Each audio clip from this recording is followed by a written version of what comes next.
Центр по развитию калмыцкого языка в этом году отмечает свое пятилетие. Созданная в 2017 году подведомственное Министерство образования организация в первую очередь отвечала за содержание и методику преподавания родного языка в системе образования. Кроме того, на протяжении этих лет Центр занимается сохранением и изучением документов, написанных на ясном письме Тудо-Бичик.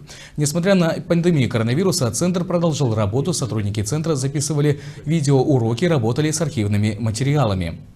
Мы за этот период оцифровали, вычитали, распознали полностью и загрузили в программу более 10 словарей.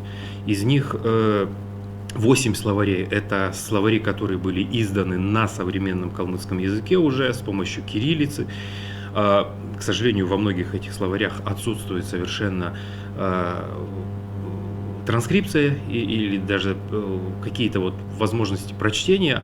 В настоящее время работа ведется еще по оцифровке еще ряда словарей, и в том числе словарей на Тудо-Бичик. Эта работа достаточно большая, сложная, потому что те словари, которые издавались до революции, во-первых, они написаны на письменности, которая сейчас упразднена, приходится все это вручную перенабирать и вычитывать каждое слово.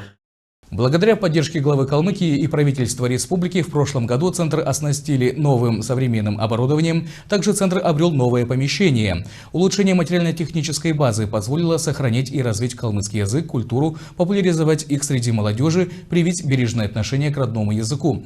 Центр также использует современные коммуникации, социальные сети, где публикуют информацию о калмыцком языке и традициях.